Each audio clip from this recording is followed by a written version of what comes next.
Bonjour et bienvenue à toutes et à tous pour ce nouveau webinaire de Territoire et Conscience. Un grand plaisir de vous retrouver pour aujourd'hui un webinaire consacré aux défis d'autonomie de nos aînés, comment bien vieillir chez soi. Je vous rappelle en quelques mots introductifs ce qu'est Territoire et Conscience, donc think tank qui est né voici maintenant 6 ans de la volonté croisée du Conseil supérieur du notariat et du Congrès des notaires de France, de prolonger les travaux de ce Congrès des notaires de France en allant à la rencontre des acteurs de la société, de faire vivre les propositions qui ont pu être faites lors de nos congrès. Notre dernier webinaire était, vous vous en souvenez, consacré à la forêt. Nous sommes aujourd'hui sortis du bois et pour aller explorer de nouveau les mots qui peuvent affaiblir, fragiliser, fracturer notre société. Et donc aujourd'hui, nous avons dans le prolongement des travaux du dernier congrès des notaires de France consacré au logement, pu constater les fractures, notamment en termes de logement et de mieux accompagner nos aînés. Je vous rappelle également que nous avons noué un nouveau partenariat avec le Congrès des notaires de France qui va nous permettre de poursuivre nos webinaires et je les remercie de nouveau de nous avoir soutenus dans ce partenariat. Je vais laisser sans plus tarder la parole à Yves Delécrase, notaire à Lyon, qui est le dernier président du congrès qui a eu lieu donc l'an dernier à Deauville, consacré au logement. Yves, je te laisse sans plus tarder la parole. Merci beaucoup Emmanuel. Bonjour à toutes et à tous. Alors, en fait, je ne suis pas Emmanuel, peut-être le dernier président du congrès, mais le président du dernier congrès, parce que l'aventure du congrès, vous le savez, se poursuit chaque année et que nous aurons un congrès cette année à Bordeaux au mois de septembre. Je suis heureux d'introduire ce webinaire ce matin. Comme le rappelait Emmanuel, on traite ce matin donc de nos aînés et de l'enjeu du maintien à domicile de nos aînés. Et en réalité, le maintien à domicile de nos aînés pose une problématique particulière du logement. Comment rester le plus longtemps possible dans son logement? Et si vous m'avez demandé de faire ce mot d'introduction, c'est en effet parce que le dernier congrès que j'ai présidé, qui s'est tenu donc au mois de septembre de l'année dernière, qui s'est tenu à Deauville avec comme sujet le logement. Je vous rappelle en deux mots comment fonctionne le Congrès des notaires de France. C'est un des plus anciens et des plus importants congrès professionnels en France. Et c'est un congrès qui se tient pendant 3 jours, lors duquel une équipe qui est constituée d'une quinzaine de notaires bénévoles a travaillé pendant 2 années à la préparation du sujet. Et donc, à l'issue de ce long travail d'analyse d'un sujet, à l'issue de multiples rencontres avec les spécialistes et les experts de ce sujet, les notaires, pendant 3 jours, présentent leurs propositions devant leurs confrères, devant tous les notaires de France. Et ensuite, une fois que ces propositions sont adoptées, si elles le sont, parce que toutes les propositions ne sont pas forcément systématiquement adoptées, elles sont ensuite transmises au pouvoir public avec l'espoir qu'elles soient intégrées dans le droit positif. Voilà, et la légitimité que nous avons, c'est les millions de nos clients que nous rencontrons chaque jour dans nos études et qui nous permettent de faire un diagnostic tout à fait pratique et pragmatique des points de blocage. Et le Congrès a pour objectif de les identifier sur ce sujet-là et d'essayer d'améliorer les choses. En ce qui me concerne, j'ai choisi le thème du logement et c'est un choix qui remontait en fait à 2021, 2 ans avant la tenue l'année dernière du Congrès, parce que nous sommes partis en réalité d'un constat, la crise du logement, cette crise du logement dont on parle encore un peu plus depuis maintenant une année, est en réalité bien plus ancienne. Ça fait au moins 20 ans qu'il est de plus en plus difficile en France pour nos concitoyens de trouver un logement, à peu près au moment, dans les années 2000, où il y a eu un réel décrochement entre l'évolution des revenus des ménages et le prix des logements qui a commencé à accroître. Et les choses, en 20 ans, se sont aggravées, interdisant à une partie de plus en plus importante de la population d'accéder dans des conditions normales à un logement. Et en fait, la crise structurelle, elle dure depuis 20 ans, elle est aggravée par une crise conjoncturelle qui date depuis 1 an, avec l'envolée des taux d'intérêt, la flambée des matières premières. Tout ça a mis en lumière, en réalité, des difficultés relatives au secteur du logement qui étaient bien plus anciennes. Alors, en fait, en partant de ce constat, l'équipe du Congrès a rapidement établi un diagnostic qui était de se rendre compte qu'en réalité, cette question du logement, qui est pourtant centrale pour nos concitoyens, on va évidemment le voir ce matin, c'est central pour les personnes d'un certain âge, mais c'est central pour toute la population française, des plus jeunes aux plus âgés, car chacun devrait évidemment avoir la possibilité de trouver un logement dans de bonnes conditions.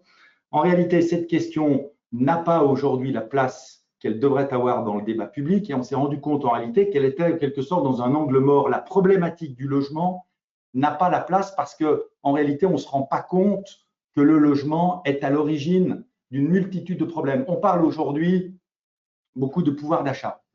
On parle aussi de sécurité, mais on parle aussi de pouvoir d'achat. Dans les enquêtes d'opinion, le pouvoir d'achat est une des inquiétudes majeures et prioritaires des Français.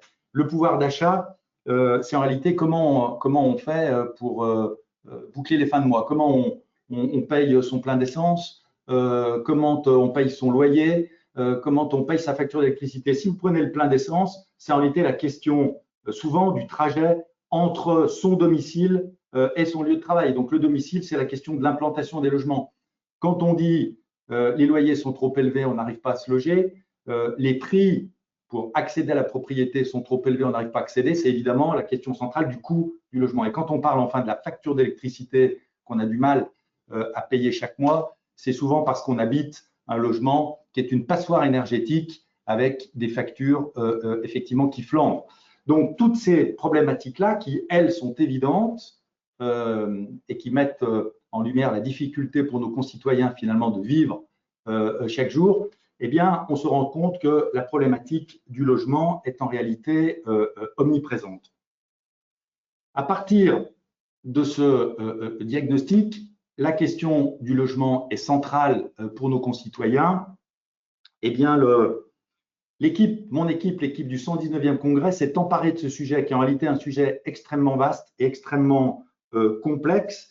Et nous avons choisi de l'analyser dans sa globalité avec une approche chronologique, en prenant en compte en réalité la vie du logement, voilà, sur l'ensemble du processus de production, d'intégration et de conservation du logement. Donc en fait, on avait 3 commissions, une qui s'est occupée de la naissance du logement, de toutes les problématiques liées à la production du logement, comment produire plus et mieux de logements, parce que la production du logement, ce n'est pas forcément la construction de logements neufs, c'est aussi et peut-être avant tout le traitement du stock et la transformation de bâtiments qui sont aujourd'hui mal utilisés ou plus utilisés du tout et qu'on pourrait transformer en logement. Donc ça a été toute la problématique de la production. La deuxième commission s'est attachée à la problématique de l'accession. Voilà, comment peut-on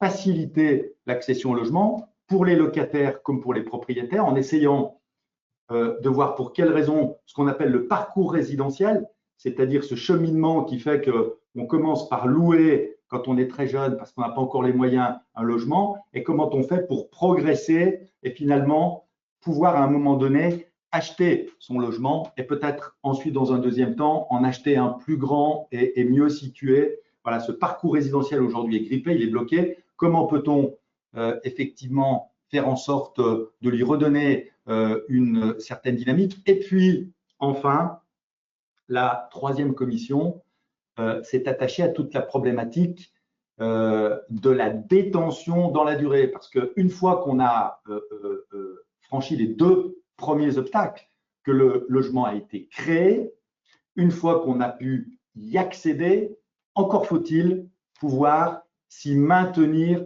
dans la durée, avec toute la problématique de la nécessaire évolution du logement, non seulement évolution dictée par l'évolution des normes, et en particulier aujourd'hui des normes environnementales, mais aussi comment conserver le logement et l'adapter à l'évolution du besoin de ses propres occupants.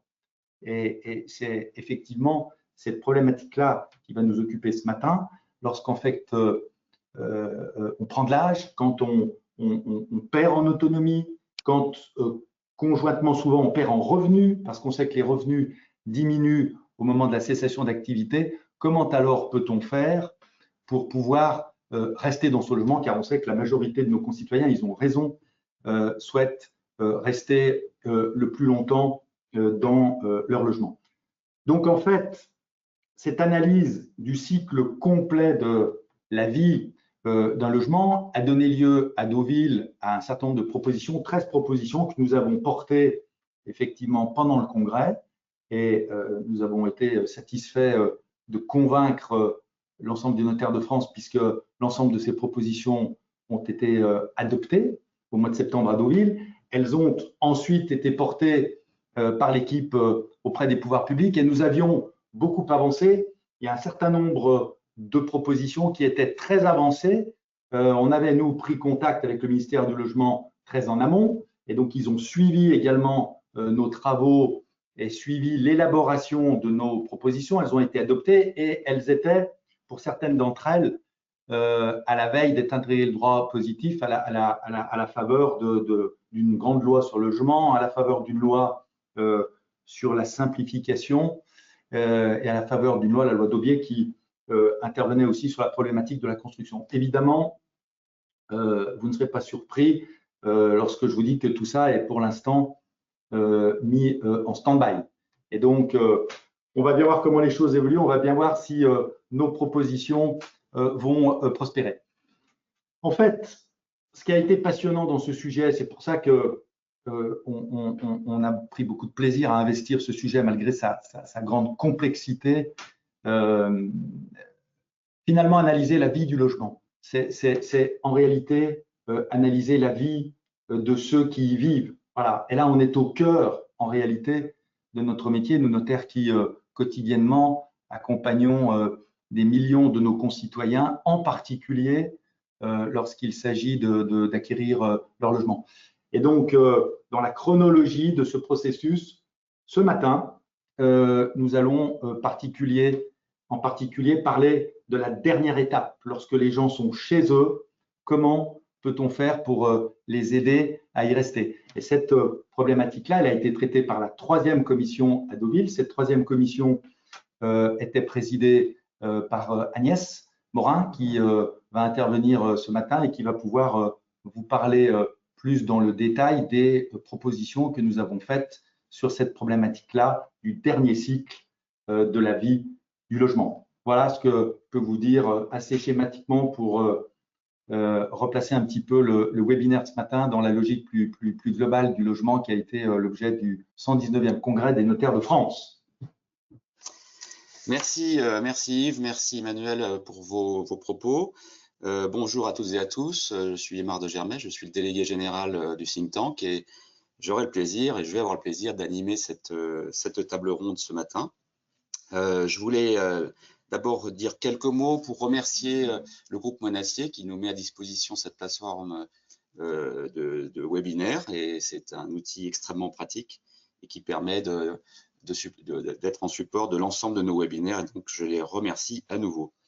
Vous dire également que vous aurez la possibilité de poser vos questions bien sûr aux intervenants à la suite de leurs différentes prises de parole, et vous pourrez le faire via une petite interface que vous avez de questions. Vous pouvez poser vos questions par écrit et je relayerai ces questions donc en fin d'intervention. Donc tout au fil de l'eau, vous pouvez bien sûr enregistrer vos questions, mais je les relayerai non pas à la suite de chacune des interventions, mais lorsqu'elles auront toutes été faites.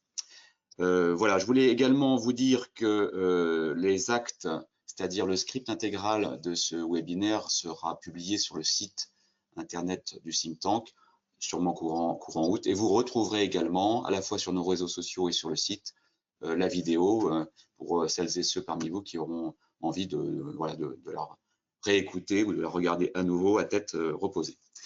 Voilà, ce matin, donc, nous avons le plaisir d'avoir 4 intervenants qui vont aborder ce sujet du bien vieillir, vieillir chez soi, un sujet extrêmement important avec le vieillissement de la population et surtout l'espoir de nombreux Français de rester chez soi le plus longtemps possible et évidemment dans les meilleures conditions.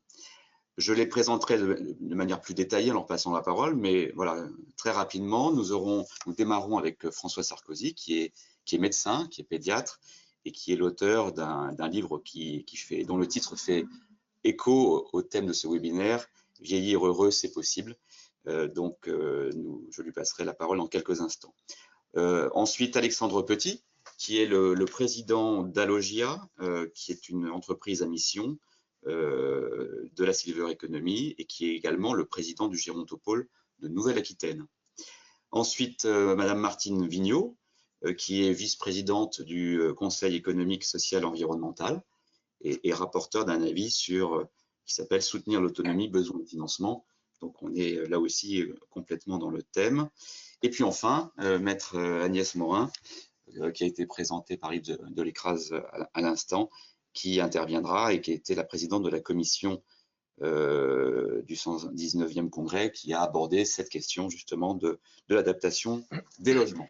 Voilà donc les différents intervenants pour ce matin. Et donc, je vais passer dans quelques instants la parole à François Sarkozy. Vous êtes donc médecin, vous êtes pédiatre. Alors, on va aborder plutôt la fin de vie et vous êtes un spécialiste du début. Donc, vous couvrez la totalité de notre parcours. Vous êtes ancien interne des hôpitaux de Paris, titulaire d'un DEA de physiologie respiratoire, d'une maîtrise de biologie humaine et d'un MBA à l'INSEAD. Membre de l'Académie de pharmacie.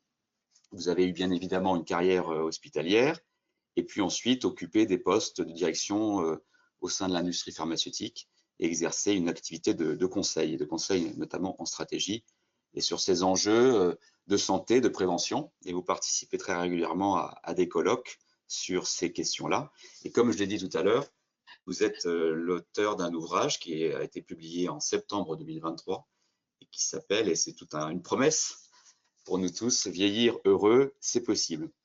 En échangeant avec vous, vous avez eu ces mots que j'ai notés, on peut maîtriser son destin, et une autre formule que j'ai trouvée intéressante, le vieillissement est une pente, or on peut jouer sur l'inclinaison de cette pente. Bref, voilà, je vais vous passer la parole et je pense que vous aurez beaucoup de choses à nous dire pour tout simplement faire en sorte que l'on puisse bien vieillir chez soi, c'est le thème de ce webinaire, mais de manière générale, bien vieillir. À vous la parole. Merci pour votre invitation. Je suis ravi d'être avec vous. Vous avez déjà tout dit. Et si le logement ne fait pas partie des priorités politiques, je suis désolé de vous dire, à ma grande déception, on a beaucoup parlé de loi bien vieillir, de loi perte d'autonomie, mais on ne voit rien arriver. Et donc, bien sûr, je le regrette. Alors, la perte d'autonomie, c'est un problème pour chacun d'entre nous, avec nos grands-parents, avec nos parents, avec nous-mêmes demain, et c'est aussi un problème collectif. Et pourtant, la France a de la chance puisque nous avons plutôt une bonne espérance de vie à la naissance, puisqu'elle maintenant elle a même augmenté au début de l'année, elle est de 80 ans pour les hommes, de 86 ans pour les femmes.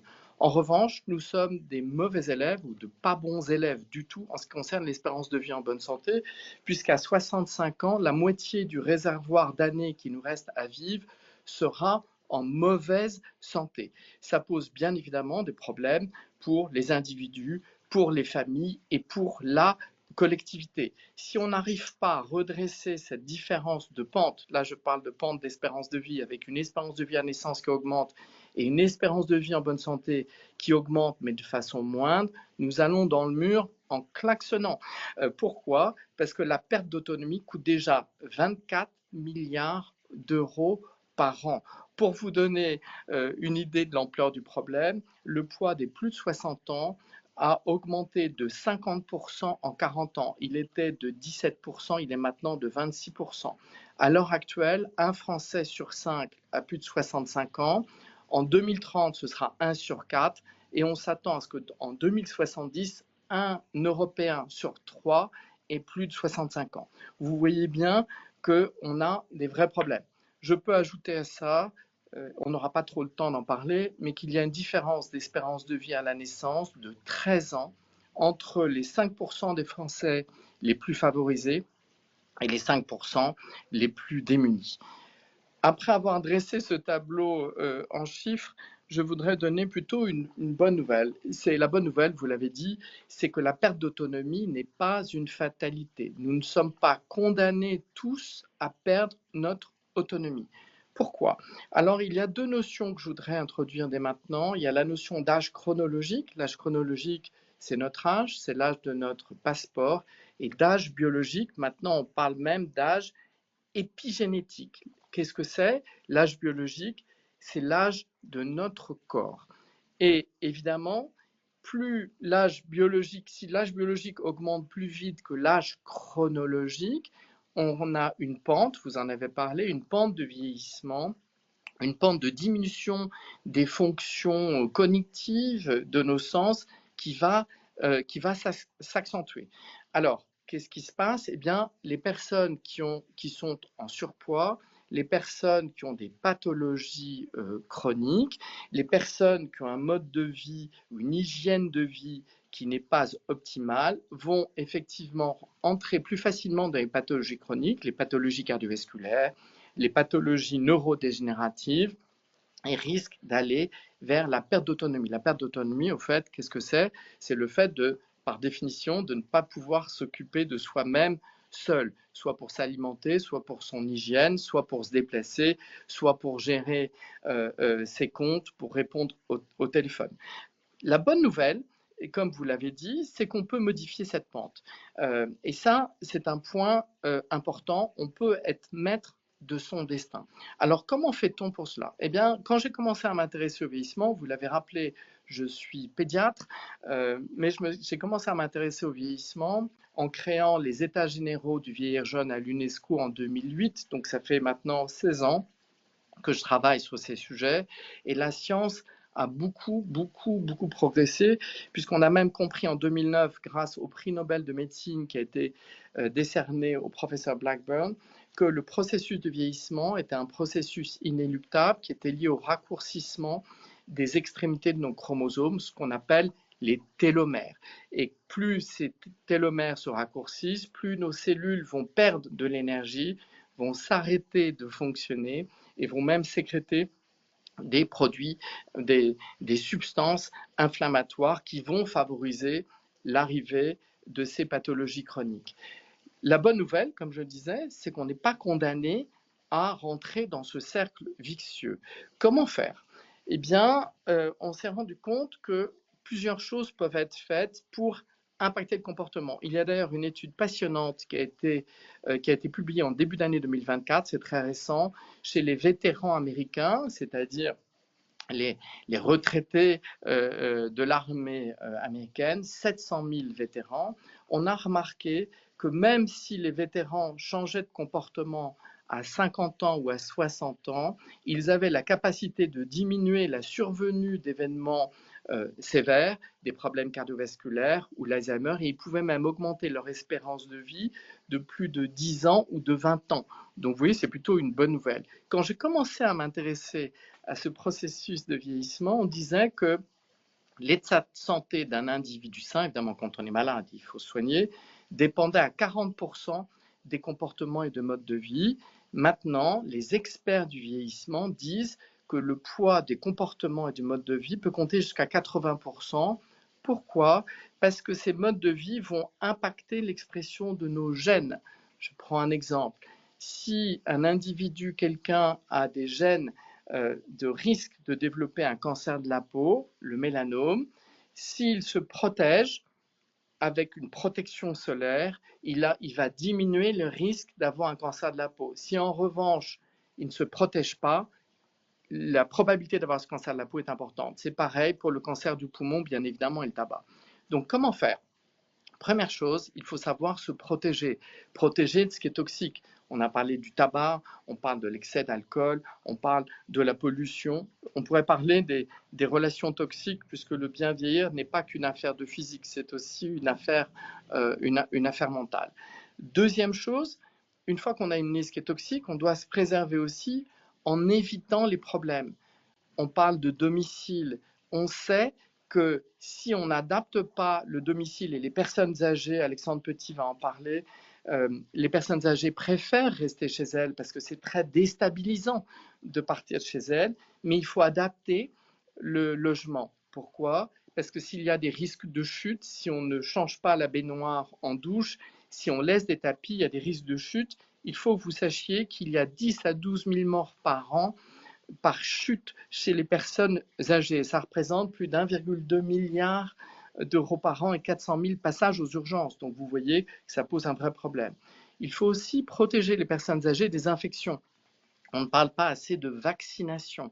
Lorsqu'on a une grippe, lorsqu'on a un Covid, eh bien les personnes âgées vont être alitées, elles ne vont plus aller au soleil, elles ne vont plus se nourrir, elles vont avoir une fonte musculaire, elles vont accélérer cette pente dont vous parliez, Aymar de Germay. Donc il faut absolument les protéger. Et puis il faut aussi penser à détecter la perte d'essence. Pourquoi? Parce que quand on a une hypoacousie, lorsqu'on entend moins bien, on va s'isoler. Et si on s'isole, on perd les interactions sociales et on va accentuer cette pente. Donc, le premier point, c'est se protéger. Le deuxième, et bien sûr, vous en avez tous entendu parler, c'est se stimuler. Se stimuler, c'est à la fois une stimulation physique et une stimulation intellectuelle. La stimulation physique, c'est un exercice physique quotidien. Ce n'est pas, là je parle pas des personnes les plus âgées, mais ce n'est pas d'aller courir 2 footings par semaine ou 2 parties de tennis par semaine. Non, c'est un exercice physique soutenu quotidien. Et figurez-vous qu'il a été démontré scientifiquement que les personnes qui ont un exercice physique quotidien, ça peut être la marche, ça peut être faire du vélo, pas du vélo électrique, de monter quelques escaliers, d'aller faire ses courses, eh bien, on a remarqué que leur télomère réduisait moins vite. Donc, on comprend comment ça marche. Ça a donc un impact extrêmement important. La stimulation intellectuelle aussi est très importante. Les neurobiologistes ont montré que les personnes curieuses, les personnes qui ont envie d'apprendre, les personnes qui ont des interactions sociales réussies vont vivre plus longtemps et mieux. L'isolement est un poison. Ce n'est pas seulement un poison social, c'est un poison pour la santé physique et mentale. Je passerai rapidement sur s'entretenir avec le régime, parce que vous avez tous entendu parler de ça. Une bonne alimentation, une alimentation saine, un régime méditerranéen est très important. Maintenant, on parle aussi de jeûne intermittent. On pourra en reparler si vous le voulez, mais je ne crois pas avoir le temps de l'évoquer maintenant. Un point majeur aussi, c'est le sommeil. Le sommeil permet de réparer l'ensemble des fonctions métaboliques et on a tout à fait remarqué que les personnes qui ont des troubles du sommeil, 40% des habitants des mégapoles ont un problème de sommeil, ils ne dorment pas assez. Or, les problèmes de sommeil font le lit de pathologies chroniques, de surpoids, de cancer. Les femmes qui ont des travaux, qui ont un job nocturne, ont plus de cancer du sein que les autres, des problèmes cardiovasculaires. Donc la qualité et la quantité de sommeil est importante et là, il y a aussi des conseils importants pour les personnes âgées. Il faut savoir par exemple qu'une personne âgée qui va rester allongée toute la journée va avoir des problèmes de sommeil la nuit. J'ai parlé de la question de sens. Vous êtes beaucoup de notaires, c'est un point important. La notion de sens et d'utilité sociale est importante. On remarque qu'avec la retraite, lorsque la retraite n'est pas préparée, il y a une augmentation de la morbidité et de la mortalité dans les 18 mois qui suivent la retraite. Donc on peut le dire, le travail, c'est la santé, bien évidemment, en fonction des conditions d'exercice, c'est un point important. Enfin, un point majeur, c'est de faire des bilans. Je suis frappé que nous tous, nous trouvons normal de faire des contrôles techniques obligatoires pour nos voitures au-delà d'un certain âge, puisqu'on a même des PV. J'ai eu un PV il y a 2 mois parce que je n'avais pas fait le contrôle technique de ma voiture. Rien de tel pour l'état de santé. Alors, les anciens ministres de la Santé qui se sont succédés, parce qu'on a eu une dizaine en 5 ans, maintenant veulent mettre en place des rendez-vous de prévention, mais ce n'est en aucun cas obligatoire, alors que si je ne prends que le cœur ne fait pas parler de lui. Il ne fait parler de l'hypertension, c'est quasiment asymptomatique. Le diabète, c'est asymptomatique. On ne parle du cœur que lorsqu'il y a un accident. C'est donc essentiel de repérer les personnes fragiles, y compris les personnes plus âgées qui sont en perte de force musculaire. Et c'est tout l'intérêt de ce que fait Alogia, dont parlera Alexandre. Et l'intérêt aussi d'avoir des métiers de prévention qui vont détecter ces personnes et les aider à rentrer dans ce cercle plus vertueux dont je parle. On peut parler des pharmaciens, on peut parler des ergothérapeutes, on peut parler des infirmiers qui vont à domicile, c'est important. Si vous me donnez encore 2 minutes, je pense que notre société n'est pas une société bienveillante vis-à-vis des personnes âgées, n'est pas une société bienveillante vis-à-vis des personnes âgées. Nous avons une vraie discrimination. On fait partir les gens en pré-retraite, je l'ai dit, c'est un crime. Les personnes âgées, on les envoie pour les coûts du logement. Vous avez très bien parlé, président Delcras, du problème de logement. On les envoie en périphérie des villes, or ils ne peuvent pas conduire. Donc on les isole. Il y a une rupture du lien intergénérationnel. Et quand on voit ce qui se passe à Paris avec des vélos électriques qui prennent les sens interdits à contresens, qui ne s'arrêtent pas au feu rouge, c'est un danger public pour les personnes âgées, d'autant que, par exemple, la mairie de Paris va supprimer certains points publics qui empêchent les personnes âgées d'aller faire leurs courses parce qu'ils ne peuvent pas se reposer. Donc, l'âge n'est pas un naufrage. Ce qui est un naufrage, c'est l'isolement, c'est de laisser les gens dans des situations inadaptées. On peut aider chacun de nos concitoyens à mieux vieillir et à éviter de rentrer dans cette spirale infernale de la perte d'autonomie, à condition, 1, de les repérer, 2, de les aider et de les stimuler, et physiquement et intellectuellement. C'est un point important. C'était juste les quelques points d'introduction que je voulais partager avec vous. Merci beaucoup d'avoir remarquablement bien planté le décor et puis aussi ouvert des perspectives plus positives pour préparer justement cette phase de la vie au mieux.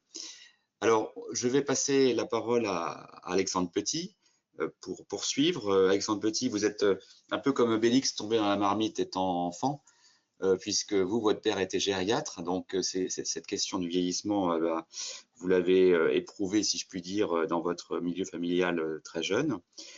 Et en 2014, vous avez créé Alogia, vous êtes le président, qui est une entreprise à mission de la Silver Economy, avec comme raison d'être d'innover pour allonger l'espérance de vie en bonne santé, parce que c'est bien le sujet que l'on évoque aujourd'hui, en bonne santé des seniors. Vous êtes également donc investi sur ces questions-là de manière plus large, en étant président du Gérontopole de Nouvelle-Aquitaine. Et donc, vous avez développé, vous allez nous expliquer avec Alogia des solutions, je dirais B2B et B2C, sur 2 axes, qui est à la fois la prévention dont le docteur Sarkozy parlait à l'instant, mais aussi l'accompagnement. Donc concrètement, à quoi sert une société à mission comme la vôtre et comment vous pouvez accompagner tous ces enjeux liés au vieillissement et au bien vieillir surtout. Merci beaucoup de m'avoir sollicité pour cette prise de parole. Il est difficile de poursuivre après une introduction réalisée par François avec autant d'éléments et de détails. Moi, je vais concentrer mon propos sur un sujet qui va être beaucoup plus opérationnel, c'est-à-dire ce qu'on est capable de réaliser aujourd'hui avec Alogia. Mais avant ça, je voulais vous partager la vision qu'on peut avoir du vieillissement, parce que pour moi, c'est un peu toujours le même schéma qui se répète quand on vieillit, c'est-à-dire que on ne se considère pas senior. On parle de la cible senior, mais derrière, on met tous les Français de 65 à 105 ans, peu importe leur niveau de revenu, leur situation familiale, l'endroit où ils vivent. Et donc, en fait, la cible senior qu'on considère comme une cible homogène est en fait beaucoup plus hétérogène qu'elle n'y paraît. Et dans le process du vieillissement, en général, on s'intéresse pas forcément au sujet de la dépendance, on ne se considère pas forcément comme senior. Et puis à un moment, il va y avoir un événement de rupture qui peut être une chute, le décès d'un conjoint, une problématique sociale, une problématique de santé, peu importe, mais qui va venir accélérer la perte d'autonomie. Et aujourd'hui, on a un système où la très grande majorité, on va dire, voire l'intégralité de notre système intervient de manière curative à la suite de cet événement. Vous avez un passage à l'hôpital, on va s'intéresser à comment réaménager votre domicile pour que vous puissiez bien y vivre. Décès d'un conjoint, il va y avoir de l'accompagnement social, etc. Mais on intervient tout le temps à la suite de l'événement. Nous, la raison pour laquelle on a créé Allogia, c'est parce qu'on pense que demain, il faudra qu'on ait des modèles qui soient beaucoup plus prédictifs, beaucoup plus préventifs, qui permettent d'intervenir en amont de l'événement de rupture pour pouvoir installer des solutions qui vont permettre soit de repousser cet événement, soit de l'annuler et donc de faire gagner des années de vie en bonne santé aux personnes. C'est pour ça qu'on est une société à mission et que notre raison d'être, c'est d'innover pour allonger l'espérance de vie en bonne santé des seniors. Et comment est-ce qu'on fait ça du coup chez Allogia? On a 3 types de solutions. La première, et là je vous partagerai une vision, je ne rentrerai pas forcément dedans parce que c'est pas forcément le thème du jour, mais la première chose qu'on se dit, c'est, François l'a dit, il y a aujourd'hui 14 millions de Français qui ont plus de 65 ans, 11 millions d'aidants. La somme des deux, c'est 53% de la population votante et 55% du PIB de la France, c'est les plus de 55 ans. Donc c'est à la fois un très gros marché, et une énorme partie de la population, et puis François l'a décrit aussi, pour le coup, c'est une croissance certaine dans le futur sur ce nombre de personnes âgées.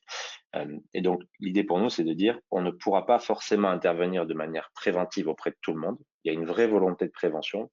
C'est-à-dire, on a un ministère de la Santé, de l'Autonomie et de la Prévention depuis 18 mois, même si les ministres s'y succèdent, la trajectoire de la prévention est souhaitée. Maintenant, le vrai problème, c'est comment est-ce qu'on rend opérationnelle cette prévention? Parce que tout le monde est d'accord, mais personne ne veut la financer. D'ailleurs, la Cour des comptes a écrit que si on faisait gagner 1 an d'espérance de vie en bonne santé à chaque personne en France, la Sécu économiserait 1,8 milliard par an. Elle n'a pas écrit la phrase suivante qui dit du coup la Sécu devrait investir 1,8 milliard en prévention par an. Donc tout le monde est d'accord sur le principe. La question c'est qui finance. Et à mon avis, la raison de la problématique de qui finance, c'est parce qu'il y a plusieurs types de financeurs qui peuvent être bien sûr l'État, la Sécu, les complémentaires santé, les assureurs, notre système de soins. Et donc tout le monde se renvoie un peu la balle et au final on parle de grands concepts de prévention, mais elles ne se déploient pas. Chez Allogia, on a 3 solutions qu'on développe. La première, c'est une solution d'analyse prédictive de données. Parce que François a beaucoup parlé de la génétique et de comment est-ce qu'on peut peut-être anticiper les problématiques. La réalité, c'est qu'aujourd'hui en France, on posséderait potentiellement toutes les données pour généraliser un système de prévention. Si on prend les données que possède l'assurance maladie, on connaît votre parcours de soins. En fonction de votre âge, de votre sexe, de votre lieu de vie, on est capable de bien catégoriser si vous avez des risques plus ou moins forts. Et donc, plutôt que de déployer la prévention à tout le monde, nous, on propose de faire une analyse de données pour dire, vous avez 100 000, 1 million de seniors en gestion, lesquels sont les plus prioritaires parce que vous ne pourrez pas déployer auprès de tout le monde, mais vous pouvez cibler, grâce à des analyses de données prédictives, quelles sont les personnes qui vont être prioritaires. Et là, je vais fermer cette partie-là, mais je partage aussi un constat qui me semble intéressant pour aller plutôt vers le sujet du logement, qui je crois va beaucoup plus vous concerner, c'est que l'Assemblée mondiale de la santé de l'OMS, donc 194 pays signataires, dans sa stratégie mondiale pour le vieillissement, elle fait un grand constat en introduction, c'est que le vieillissement, c'est 2 grandes variables. C'est la trajectoire de santé d'une personne et son environnement. Et c'est 50-50. Aujourd'hui, dans nos politiques publiques et privées, on se fonde sur une seule donnée pour construire des politiques seniors, c'est celle de l'âge qui fait partie de la trajectoire de santé. Mais la réalité, c'est que le problème est bien plus vaste que ça et que l'environnement dont fait partie le logement est une dimension essentielle.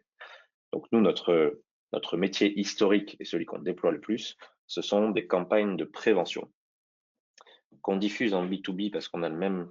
Je vous ai parlé du problème du modèle économique de la prévention. Je pense que en France, la santé c'est gratuit, donc payer un diagnostic de prévention par un ergothérapeute, un tutu personae, c'est un modèle qui ne se développe pas.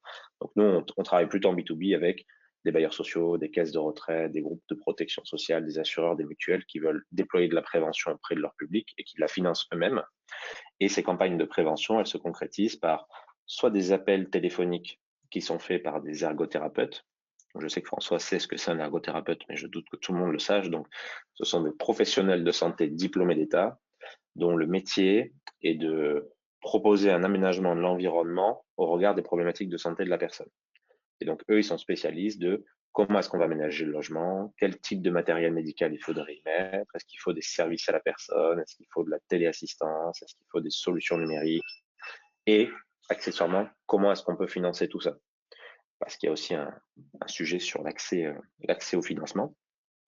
Et donc, nous, on déploie des campagnes d'appel et ensuite des visites à domicile avec des ergothérapeutes professionnels de santé qui vont venir faire un vrai bilan préventif 360 en prenant en compte est-ce que vous avez des aidants, est-ce que vous avez un bon quartier, parce que ça aussi c'est une variable qu'on oublie souvent, mais l'isolement social dont on parlait François, c'est aussi est-ce que j'ai des commerces, est-ce que j'ai des services de proximité, est-ce que j'ai de la mobilité dans mon quartier, est-ce que mon bâtiment est accessible.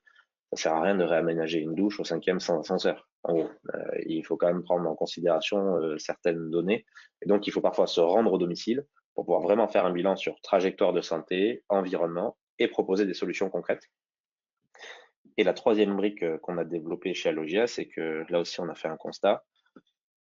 Souvent, comme on attend le moment de l'événement de rupture pour vraiment s'intéresser aux solutions qu'il faut mettre en place, quand on affronte un sujet de perte d'autonomie, qu'on soit une personne âgée ou un aidant, bah, c'est le parcours du combattant. C'est-à-dire qu'il y a plein d'opérateurs, il y a plein de solutions. Il faut savoir comment aménager un logement, trouver un opérateur capable de le faire, qui peut proposer des services à la personne. Et en ce moment, il y a une grosse tension sur ce sujet. C'est quoi une téléassistance potentiellement? Comment est-ce que je finance tout ça? Enfin, en général, les gens sont pas mal perdus pour ceux qui ont pu le vivre. Je pense que ça parle à tout le monde, ce sujet-là. Et donc, on a créé une plateforme qui s'appelle Alogia Care. Donc, c'est un site web, allogiacare.fr, qui référence toutes les solutions qui peuvent être mises en place dans le cadre de l'aménagement de logement.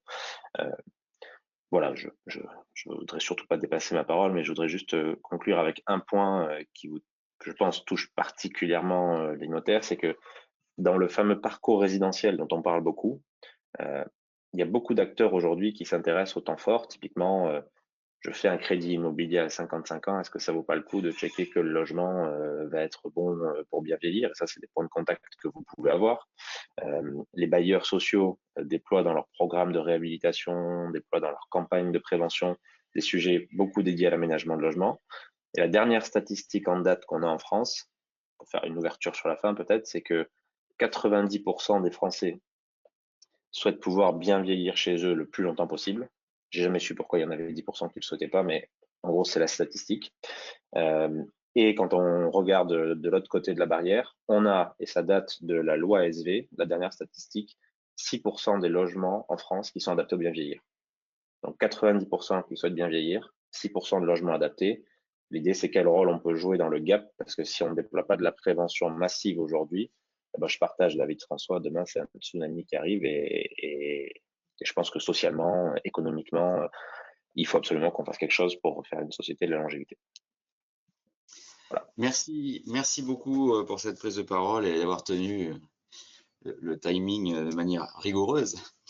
J'ai essayé de rattraper le temps que François m'avait pris, c'est pour ça. Je vais passer la parole maintenant à Martine Vigneault. Vous êtes métier des contrôleuses principales des finances publiques. Vous êtes membre du Conseil économique et social et environnemental depuis 2015 et vous vous êtes fortement investi dans les responsabilités syndicales depuis un certain nombre d'années, depuis 1987.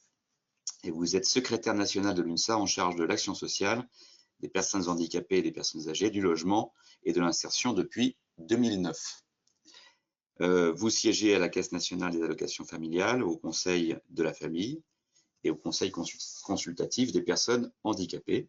Vous êtes aujourd'hui vice-président du Conseil économique, social et environnemental et vous, comme je l'ai dit tout à l'heure, vous avez été rapporteur d'un avis qui a été publié en mars dernier, en mars 2024, Soutenir l'autonomie, besoins et financement. Vous êtes donc particulièrement approprié pour intervenir sur ces sujets.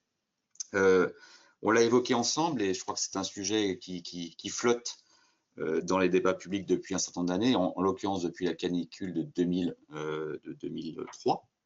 Donc ça fait quand même une vingtaine d'années que l'on parle de cette fameuse 5e branche de la sécurité sociale dédiée à l'autonomie qui justement est en résonance avec nos enjeux d'aujourd'hui.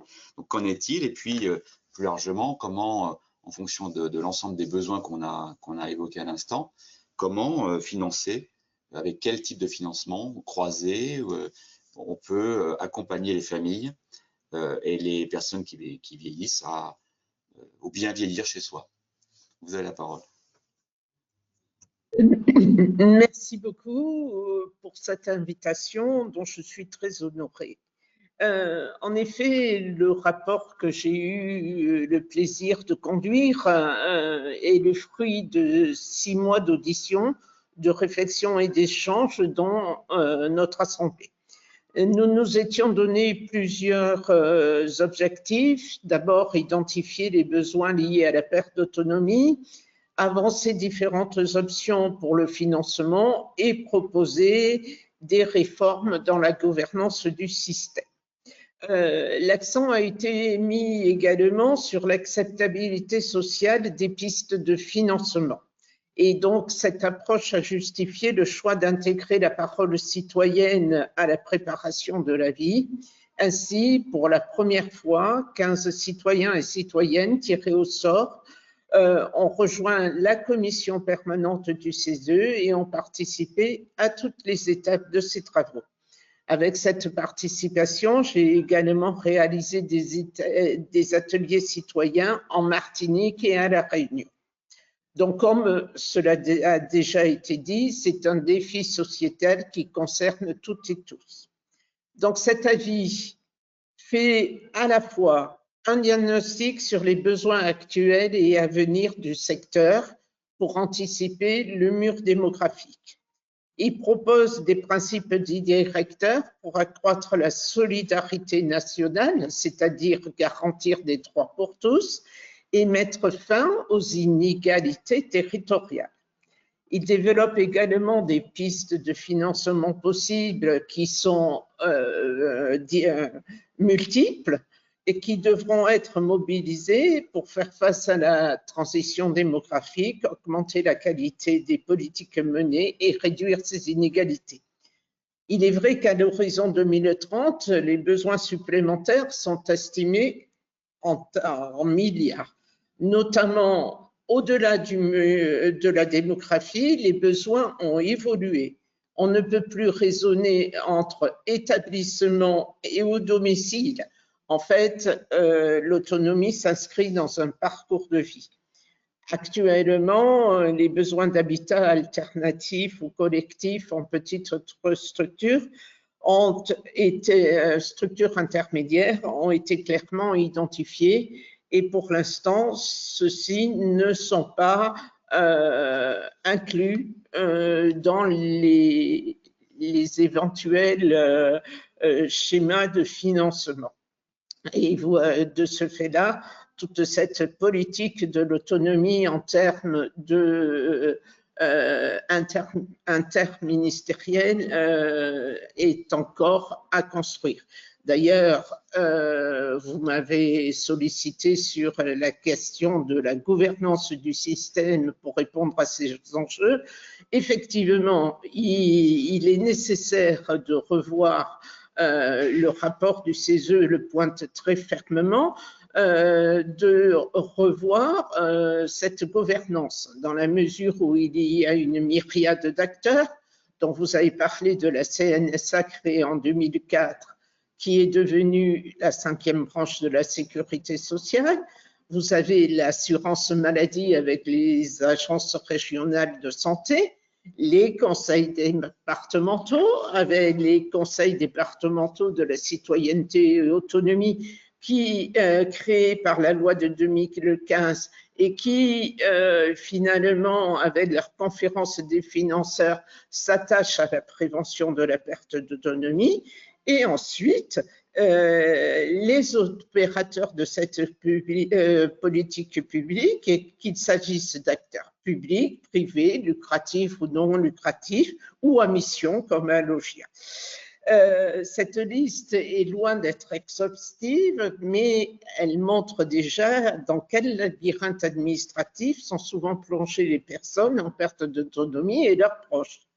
Le service départemental, public départemental de l'autonomie, adopté récemment dans la loi, pourrait remettre un peu de l'ordre dans tout ça, mais cela reste une réforme assez superficielle et le CESE a considéré qu'il fallait aller beaucoup plus loin.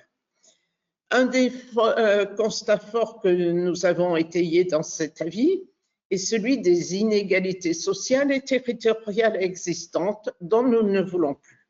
Chacun, quel que soit son choix, domicile ou établissement, soit ses revenus, soit son lieu d'habitation, doit pouvoir vieillir dignement.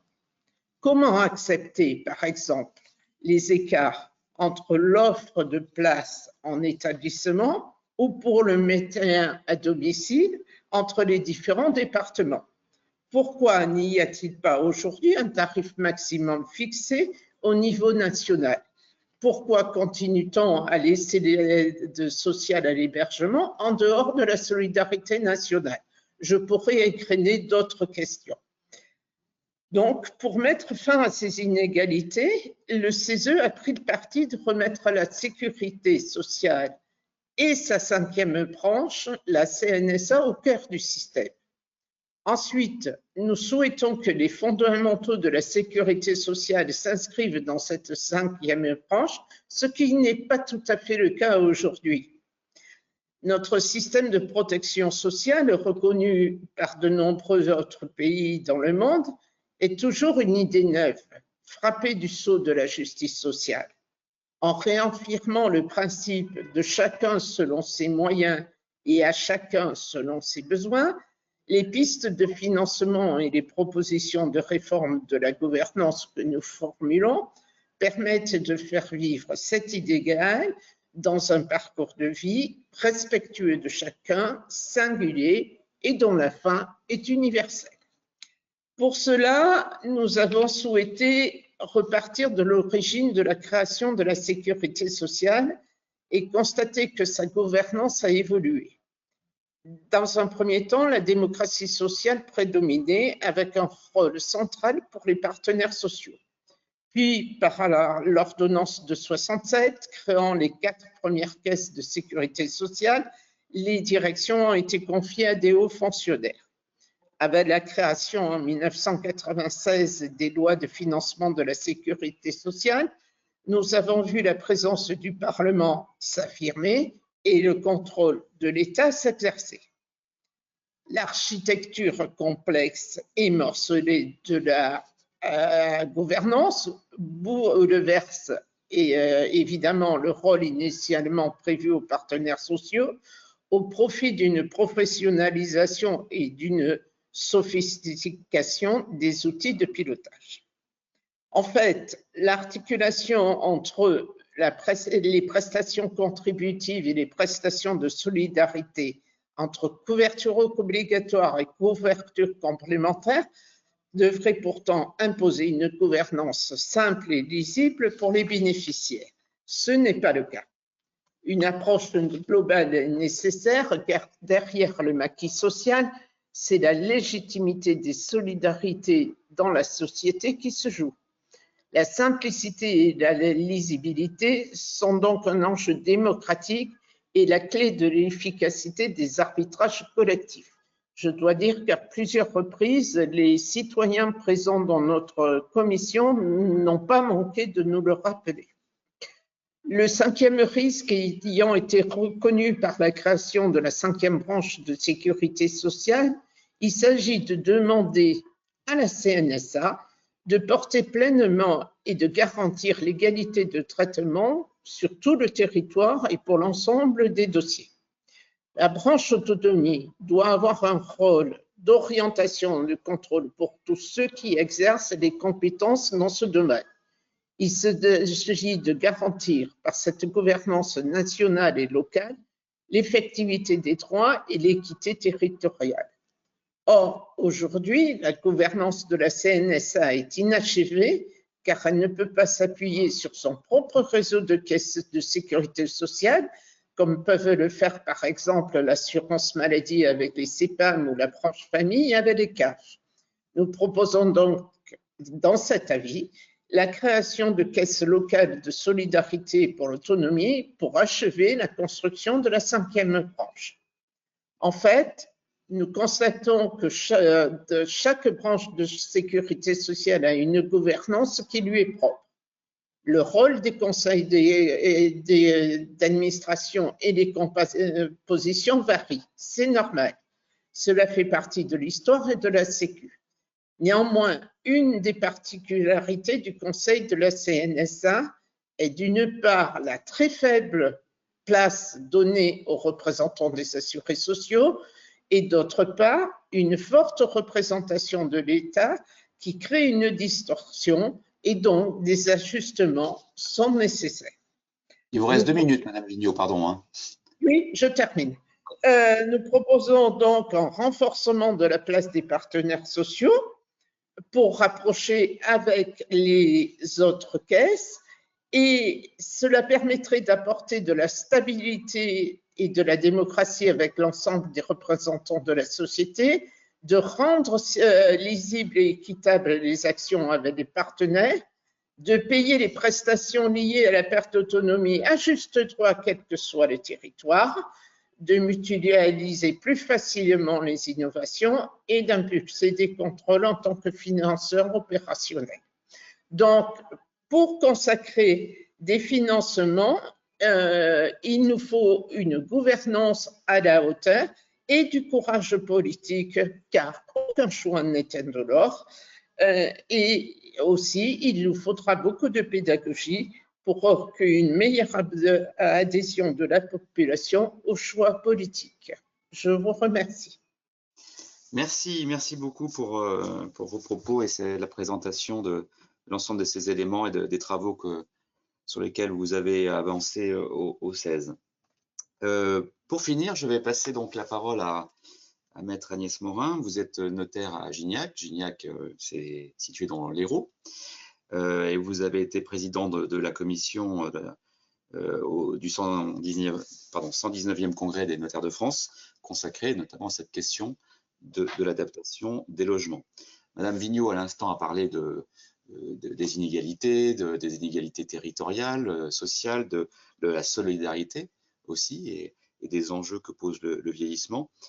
Quelle est donc la vision, votre vision à vous-même, la vision des personnes que vous avez rencontrées à l'occasion de la préparation de ce congrès sur l'adaptation des logements, mais aussi sur finalement notre mode d'approche de ces sujets, au-delà de la solidarité ou en complément de la solidarité nationale, comment on fait évoluer son patrimoine quand on a la chance d'en avoir un.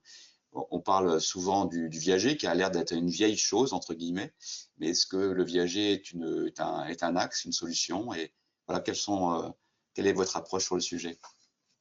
Je vous remercie de me donner la parole et de faire vivre a posteriori les travaux du Congrès, puisque le notaire est toujours impliqué dans nos enjeux de société et le vieillissement aujourd'hui est un enjeu particulièrement préoccupant. Sur le plan de la santé déjà, comme l'a rappelé le docteur Sarkozy. Et tous les jours, nos concitoyens passent la porte de nos études et nous posent des questions. Hélas, nous n'avons pas toujours de réponses satisfaisantes à leur donner. Et c'est là tout le but des congrès, c'est d'alerter le législateur sur des manquements de la loi, parce que la loi doit évoluer comme la société évolue et comme les besoins évoluent. Et donc de proposer des solutions. Et si elles sont adoptées par les membres de notre profession, eh bien, elles sont déposées sur le bureau du gouvernement en espérant qu'elles voient le jour. Notre commission au 119e congrès s'est effectivement particulièrement attachée à un problème pour les Français qui est la problématique du logement et de sa pérennisation. Acquérir un logement, c'est bien, mais pourra-t-on le garder? Pourra-t-on y vieillir? Pourra-t-on y finir ses jours? Est-ce la solution? C'était tout le but de nos travaux. Et nous avons pointé évidemment à travers les différentes difficultés que peuvent connaître nos concitoyens, des faillites, des séparations de couples, la difficulté de la dépendance et du vieillissement de la population. et la nécessité d'adapter son logement effectivement pour y bien vieillir, l'adapter aux besoins liés aux problèmes aussi l'adapter aux nouvelles normes environnementales et tout ça bien entendu est lié. Comme l'a rappelé le docteur Sarkozy, aujourd'hui on assiste à un allongement de la durée de la vie et c'est bien, mais ce qui est moins bien c'est qu'il y a une explosion de la dépendance et que tout cela va aller crescendo pour les prochaines années. Donc il faut vraiment se préoccuper de cette problématique. L'État s'en préoccupe déjà, mais l'État est à bout de souffle et le problème ne va faire que s'accentuer avec la multiplication du nombre de personnes vieillissantes et donc aujourd'hui dépendantes. Donc il faut agir bien évidemment sur le plan médical, sur le plan de la santé, et vous faites bien, docteur, de rappeler toutes les bonnes résolutions qu'on doit prendre et qu'on doit commencer à prendre avant qu'il ne soit trop tard. Mais il y a beaucoup de campagnes à ce sujet-là et je pense qu'il faut multiplier les campagnes et la prévention. Vous avez rappelé, Monsieur Petit, que c'est facile de dire il faut que, mais l'accompagnement, où est-il? Vous rappeliez, Madame Vigneault, la difficulté du parcours. On peut parler de parcours du combattant pour une personne en perte d'autonomie pour arriver à s'y retrouver dans tout ça. Donc, c'est là que des sociétés à mission comme Allogia peuvent intervenir. Et nous, à notre niveau, nous pouvons essayer de proposer des solutions, parfois pas forcément nouvelles, mais qu'il faut rénover pour pallier à la solidarité de l'État, pour aider l'État, parce que l'État seul ne peut pas survenir aux besoins de tous les Français, et notamment de tous les Français vieillissants. Et nous en avons appelé, dans le cadre de nos travaux, à la solidarité familiale et la solidarité des proches. Le viager, vous le rappelez, vous parlez de cette solution, je vais l'évoquer bien évidemment, c'est une solution qui est très ancienne. Le viager préexistait à notre Code civil de 1804, donc ce n'est pas un outil nouveau, et pourtant il ne sert pas. Et pourtant en 1804, il avait moins de raisons d'exister aujourd'hui, puisqu'on vivait beaucoup moins vieux, les enfants prenaient les parents chez eux, donc il y avait une véritable solidarité familiale. Et aujourd'hui, ce viager, il aurait tout son intérêt à revivre, mais il faudrait le toiletter, le rénover. Sur le viager proprement dit, on a rappelé que 90% des Français veulent vieillir chez eux. Il faut également rappeler que 75% des plus de 60 ans sont propriétaires de leur logement. Donc, le viager, c'est pas une idée, c'est pas une niche. Il y a vraiment matière à appliquer le viager. Avant tout, bien évidemment, l'a rappelé Monsieur Petit, il faut voir si le logement est adapté, c'est-à-dire vouloir rester chez soi. Il faut parfois être raisonnable. Le logement n'est peut-être pas adapté parce que trop isolé, parce que dans un quartier non desservi par des commerces, parce qu'au 5e étage sans ascenseur. Donc, déjà, la première question à se poser, c'est dois-je vraiment conserver mon logement? Si oui, alors le viager est un véritable outil, je peux le vendre en viager. La difficulté, c'est qu'il va falloir trouver un acquéreur, c'est pas évident. Le vendeur a l'impression de déshériter ses enfants. Il a peur que l'acquéreur ne paye pas la rente. Donc, tout ça, ce sont des problématiques du viager qu'il faut régler. Et il y a des solutions, et notamment une des solutions, c'est privilégier la solidarité familiale.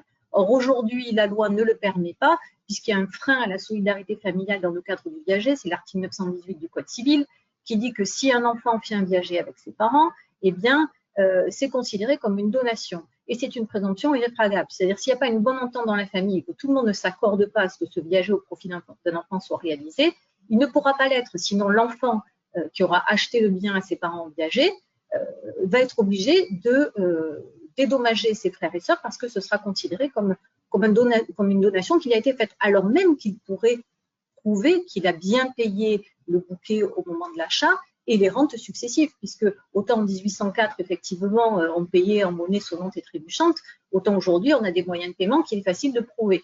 Donc, nous avons proposé de faciliter cette solidarité familiale en laissant subsister quand même la présomption de gratuité de ce viager intrafamilial, mais en permettant à celui qui en a bénéficié de prouver la réalité, c'est-à-dire qu'il a bien payé son bouquet et ses rentes successives qui ont permis à ses parents de mieux vivre. Le bouquet peut permettre, par exemple, aux parents de payer les frais d'adaptation de leur logement à leur dépendance et au grand âge, peut aussi leur permettre, puisque l'idée, c'est de dire je ne veux pas déshériter non plus tous mes enfants, le bouquet peut aussi permettre aux parents de consentir une donation à leurs enfants, et c'est une donation en argent qu'ils font à un moment où les enfants en ont besoin, parce que finalement, quand les parents décèdent, puisqu'ils vivent de plus en plus vieux, leurs enfants ont déjà fait leur vie et c'est peut-être pas à ce moment-là qu'ils ont besoin de leur patrimoine, mais beaucoup plus tôt pour s'installer ou aider eux-mêmes leurs propres enfants. Donc, une des solutions proposées, c'était de développer ce viager intrafamilial. Un autre outil qui reste dans le cadre des outils tels de viager, c'est le pré-viager hypothécaire, qui est quasiment mort-né. Aujourd'hui, plus aucune banque pratiquement ne le pratique ou bien à la marge. Et c'est bien dommage. Et c'est bien dommage parce que c'est un outil de financement facile pour 75% des Français de plus de 60 ans qui ont leur résidence principale. C'est là différent du viager, de la vente en viager, puisque les parents ne se dépossèdent pas. Et si, ma foi, la dette n'est pas trop lourde, eh bien, les enfants pourront choisir de s'acquitter de la dette ou décès des parents pour conserver le bien familial, hein, le logement dans le patrimoine familial. Le prêt viager, pourquoi il n'est pas utilisé aujourd'hui? Déjà parce qu'il a un taux prohibitif, c'était 8%, parce que les banques ne veulent pas prendre le risque de la surlongévité du vendeur, surtout de l'emprunteur, pardon, surtout si c'est un couple, et puis aussi le risque de la perte de valeur du bien immobilier. Cette perte de valeur, c'est pas trop avéré ces dernières années, mais pourrait arriver. En tout cas, les banques ne veulent pas prendre trop de risques.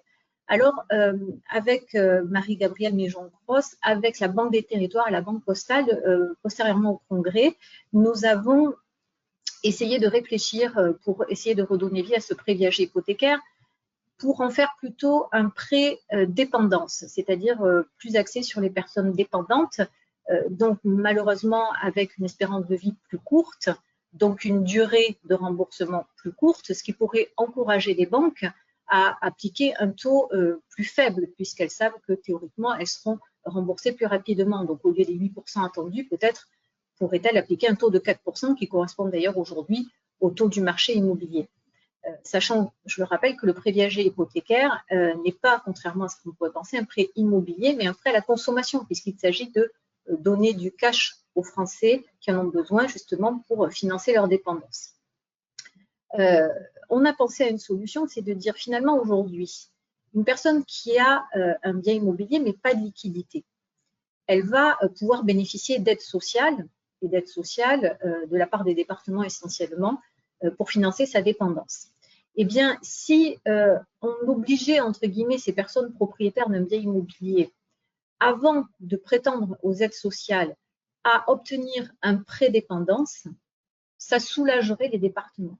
Et cet argent qu'ils n'utiliseraient pas, ils pourraient le laisser pour former un fonds de garantie. Fonds de garantie qui pourrait rassurer les banques, les encourager à prêter et à un taux plus faible. Puisque sachant qu'il y a ce fonds de garantie, eh bien, elles seraient amenées à davantage accorder de prêts et donc permettre à ces personnes de se financer sans avoir recours à l'aide sociale qu'on pourrait alors vraiment réserver aux plus démunis, à ceux qui n'ont ni revenus ni bien immobilier. Je ne sais pas si j'ai encore un petit peu de temps. Parce qu'on a aussi réfléchi, parce que je suis en train de travailler avec une universitaire, Mélanie Jaoul, aussi, vous parliez d'isolement, docteur Sarkozy. L'isolement, c'est un problème. Et solidarité, isolement, on a réfléchi à l'idée d'un pacte solidaire, c'est-à-dire des personnes de la famille, des proches ou d'autres personnes, des aidants, pourraient choisir de conclure un pacte avec une personne vieillissante ou un couple, par exemple de loger chez eux de façon à apporter une aide constante. Et aujourd'hui, il n'y a aucun contrat possible qui soit prévu avec des spécificités pour encourager ce genre de solidarité. Donc, on est en train de travailler là-dessus sur un pacte solidaire permettant justement un accompagnement des personnes vieillissantes pour qu'elles puissent rester à leur domicile, d'autant que de toute façon, en établissement, il n'y a pas suffisamment de place pour accueillir toutes les personnes qui en auraient besoin. Je vous remercie.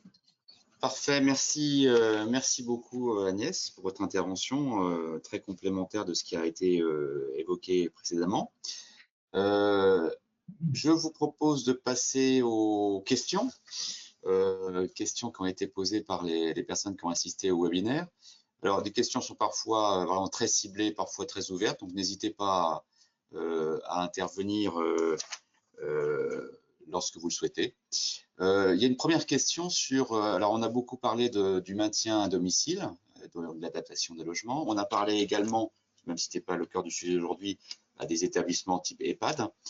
mais on voit se développer une solution un peu intermédiaire. La personne voulait que vous réagissiez dessus, qui est en quelque sorte une maison de famille où des personnes se rassemblent avec une cuisine commune, un salon commun, ils font la cuisine, enfin ils ont une vie, je dirais, assez active ensemble. C'est un peu la pension de famille pour les personnes qui prennent un petit peu d'âge. Qu'est-ce que vous pensez? Est-ce que vous avez déjà vu des expérimentations réussies de cette solution intermédiaire, en fait, qui est à cheval, à mi-chemin entre les deux? Qu'est-ce qui veut prendre la main? Si vous voulez, je peux dire un mot rapidement. Effectivement, on a vu se développer ce qu'on appelle des résidences autonomie, qui permettent de rompre cet isolement social, qui est un point, j'ai dit, il y a une étude d'Harvard qui a montré très clairement, de façon très importante, l'importance de ces interactions sociales. Ce sont des résidences sans lien, sans soins médicaux, mais c'est vraiment quelque chose d'intéressant. On a aussi développé un autre mode de résidence, qui est un mode de résidence intergénérationnelle, avec des étudiants, par exemple. Alors là, ça peut poser d'autres types de problèmes, notamment en cas de fête nocturne des étudiants, mais il y a plein de choses intéressantes. Il y a des nouveaux modèles qui se développent et qui sont bien. Oui, c'est une bonne piste, me semble-t-il. Merci. Est-ce que quelqu'un d'autre voulait intervenir sur cette question? Oui, pour notre part, au Conseil économique, on a beaucoup travaillé là-dessus, dans la mesure où effectivement, il y a, parce que tout le monde n'ira pas en EHPAD, mais pour rompre l'isolement, il y a certainement besoin des étapes intermédiaires auxquelles je faisais référence, soit les résidences autonomie portées par le public ou les résidences seniors qui sont des offres privées, mais on a aussi ces petites maisonnettes. En fait, la taille et économiquement, pour qu'elle soit viable, il faut 8 résidences. C'est quelque chose qui se développe beaucoup et qui permet de garder le lien avec les proches, puisque ces maisonnettes, enfin ces maisons, cette famille le fait beaucoup, sont implantés au cœur des villes. Et donc, c'est un modèle qui, pour l'instant, plaît, d'autant plus que pour les personnes qui sont seules, elles s'entrent plutôt dans ces établissements-là que des personnes qui ont des proches. Donc, c'est un modèle que l'on peut encourager et le CESE l'a fait. Merci. J'ai un témoignage également à vous. Alors, c'est un témoignage qui nous a été adressé. Alors, peut-être que la personne a suivi le webinaire. Elle a dit, je ne sais pas si j'arriverai à suivre, mais j'avais un témoignage à présenter. C'est une personne qui explique que sa maman est décédée en 2017, qu'aujourd'hui, en fait, elle vivait dans un appartement qu'elle a mis en location et elle vit aujourd'hui dans la maison de ses parents, qui est a priori une grande maison, vu le témoignage qu'elle en fait. Elle dit, c'est un choix que je ne regrette pas. Donc, elle accompagne son père, qui a 87 ans aujourd'hui. La maison est grande, on a chacun nos zones de vie. Mon père a bientôt 87 ans, donc entretient toujours son jardin, sort chaque jour, fait sa marche, va à la chorale, a beaucoup d'interactions sociales.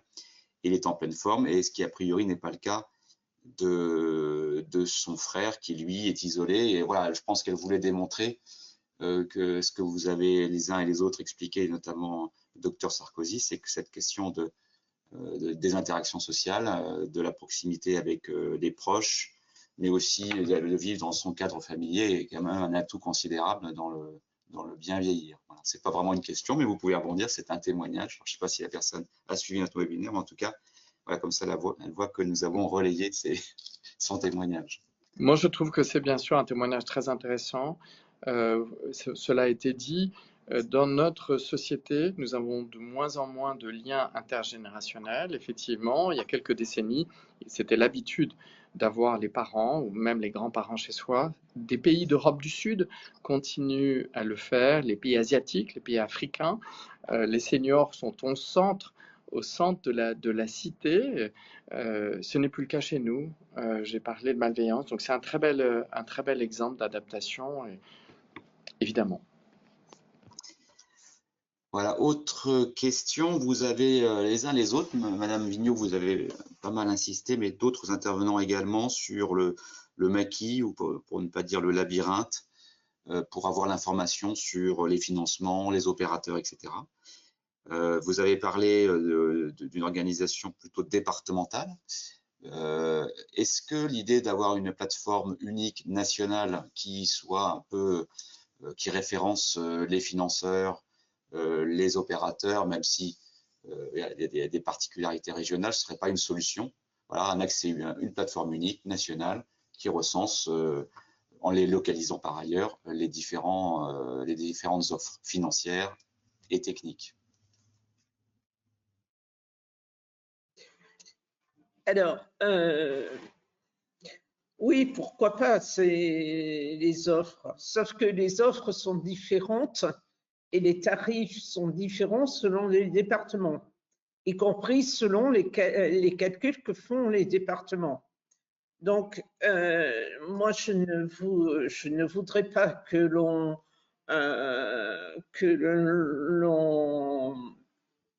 envoie les gens sur des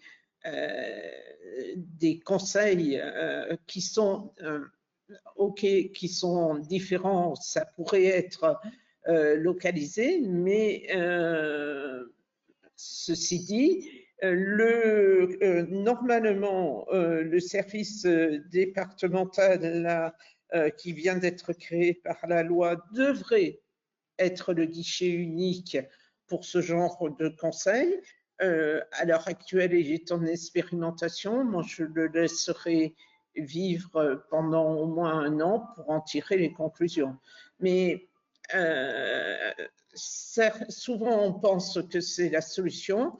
Ceci dit, moi, je vois tellement de différences entre les départements, ne serait-ce que pour l'offre et pour les calculs de l'APA, pour de l'aide personnalisée au logement, ou y compris pour l'aide,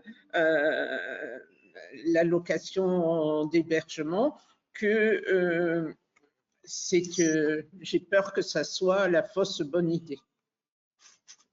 Ok, mais est-ce qu'un autre intervenant souhaite rebondir sur la question? Non? Alors, une question, je pense qu'il est directement ciblé sur vous, docteur Sarkozy. C'est c'est une question très pratico-pratique. Je n'ai pas fait de sport de toute ma vie. Comment m'y mettre après 70 ans? Que faire? Comment? Etc. Voilà. Vous avez ouvert une porte. Il y en a qui souhaiteraient savoir comment la passer. Alors, comme j'essaie de le dire, c'est une bonne nouvelle. C'est vrai qu'il vaut mieux commencer tôt que tard, mais il n'est jamais trop tard. Et moi, je suis partisan de la politique des petits pas, au sens propre et au sens figuré. Commencer par aller faire ses courses à pied. D'abord, c'est plutôt pas mal d'essayer de privilégier les commerçants du coin, les produits de son territoire. C'est mieux pour la santé de marcher. Et puis après, on peut commencer à essayer, si on a la capacité, si on n'a pas trop de problèmes d'arthrose, de monter un étage. Et puis après, vous verrez, au départ, vous trouvez ça compliqué de marcher, vous trouvez compliqué d'aller vous promener, ça vous fait mal, mais ça veut dire que l'organisme se met en marche, que les muscles se dérouillent. Il faut dérouiller les articulations, sinon elles vont, ce qu'on appelle s'ankyloser, se raidir. Il faut s'y mettre petit à petit. Et puis vous savez quoi, quand on fait de l'exercice physique, c'est bien pour le corps, mais c'est bien pour la tête. On se sent mieux. Et puis après, le regard des autres va changer. Alors, on va vous dire, ah tiens, tu as l'air en forme aujourd'hui. On rentre dans un cercle vertueux. Donc encore une fois, il n'est jamais trop tard pour s'y mettre. Allez-y, monsieur, et l'étude américaine l'a confirmé, que même si on change plus tard dans la vie, on va y trouver un gain. Quelque chose qui est très important quand on vieillit, c'est de préserver la masse musculaire. Préserver la masse musculaire, on ne peut le faire que lorsqu'on a un exercice physique et une alimentation bien évidemment adaptée. Pour cette histoire de bien vieillir, moi je pense qu'il y a une vraie responsabilité individuelle. On attend tous un grand soir, je ne le vois pas arriver franchement.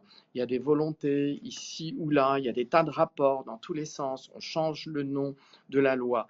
Chacun d'entre nous, on peut essayer de s'y mettre, essayer aussi de stimuler vos parents, vos proches pour le faire. Donc monsieur, allez-y. Merci. Alors une question Alors la personne dit une question provoque. Vieillit-on mieux seul ou en couple au moment où de plus en plus de personnes divorcent très tard? Donc, est-ce que vous avez les uns les autres un avis sur la question? Alors, je ne sais pas si, Maître, vous avez des données sûrement intéressantes sur la vie des familles. Si vous me permettez, David, je l'ai dit tout à l'heure, il faut se préserver de tout ce qui est toxique. Lorsqu'il y a une relation toxique au bout d'un certain moment, il faut savoir en sortir. Maintenant, ça pose des tas de problèmes de patrimoine et je laisserai, Maître, je vous laisserai commenter. C'est un point important. On n'est pas obligé, si on est malheureux, si on se fait du mal, il faut savoir en sortir, mais ça pose parfois des problèmes pratiques.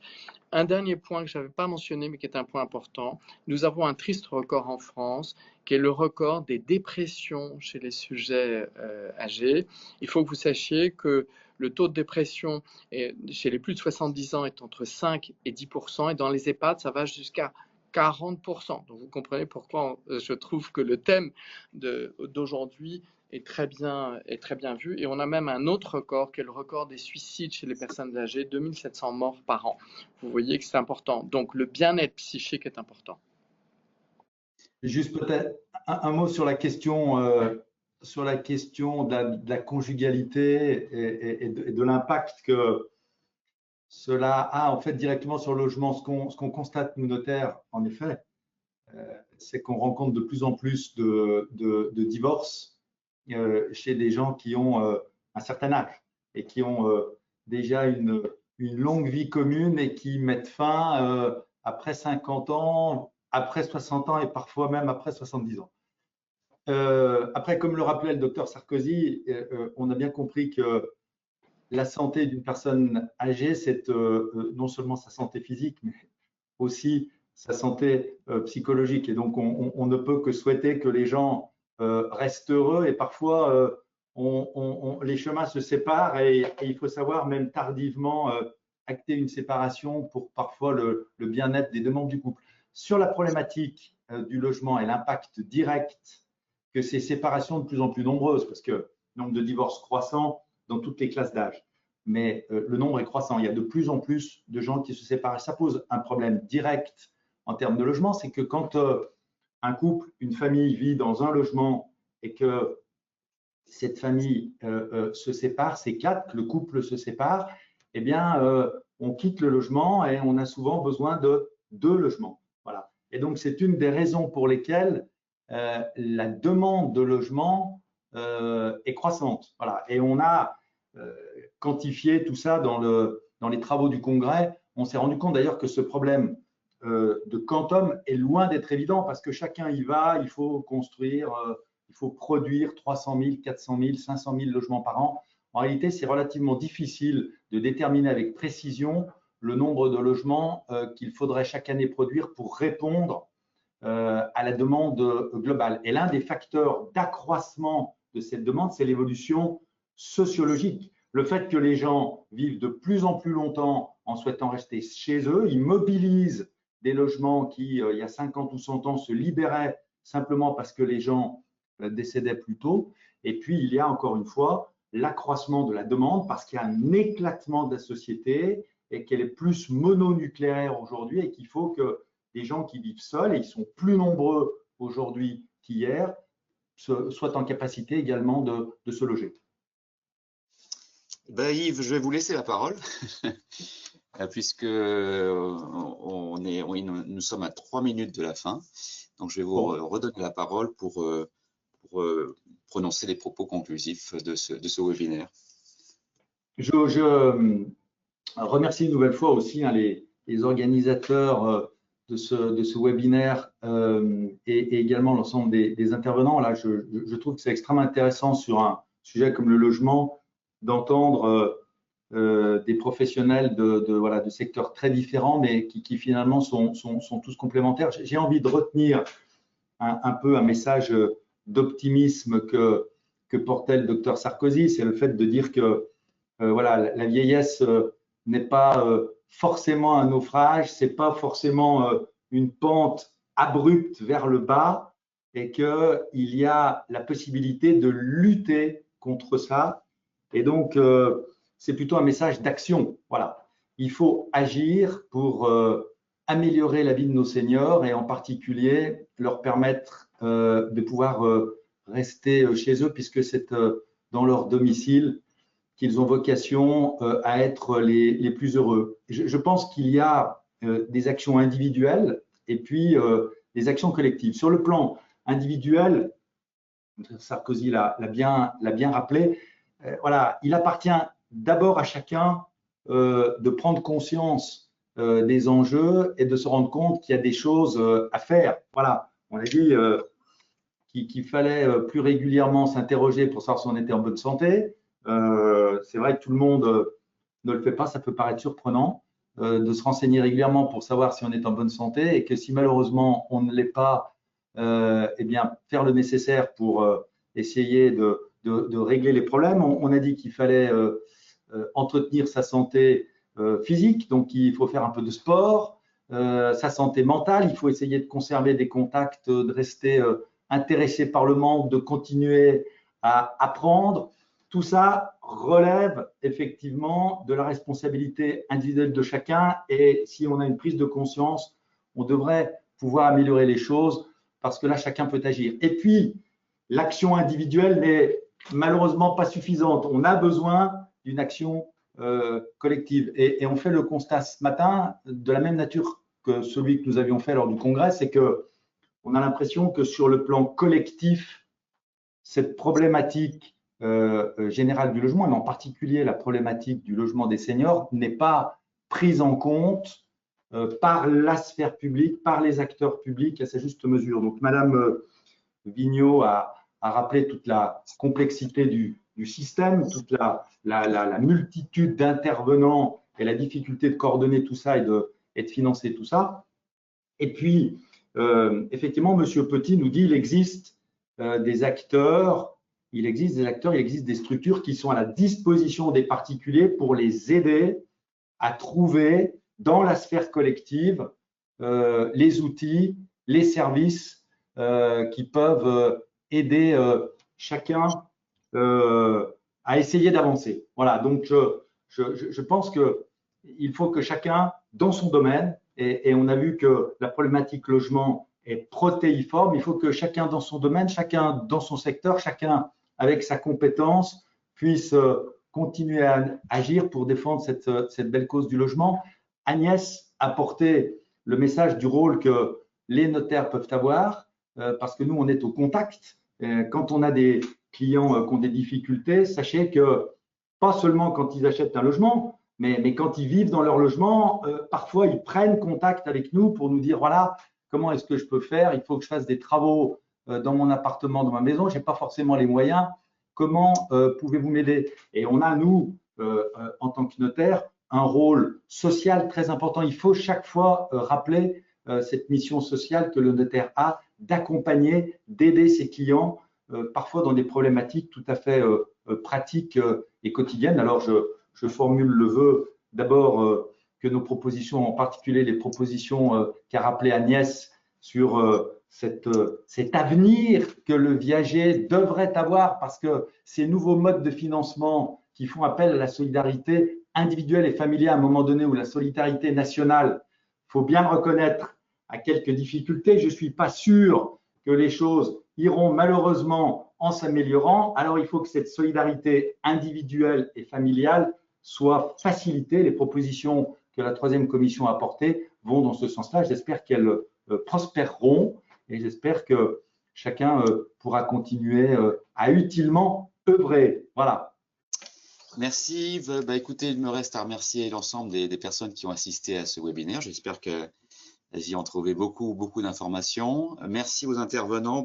Vous avez eu des propos à la fois passionnants et complémentaires. On a évidemment, en un temps assez court, essayé d'aborder un sujet compliqué avec beaucoup d'enjeux. Mais je crois que vous avez vraiment les uns et les autres ouvert des perspectives et vraiment enrichi en tout cas ce webinaire. Merci à tous, bon été et vous retrouverez sur le site internet du think tank à la fois les actes d'ici fin du mois d'août ainsi que les vidéos de chaque intervention et la vidéo globale du webinaire. Et merci encore à Monacier de nous avoir mis à disposition cette plateforme. Bon été à tous, à bientôt, merci.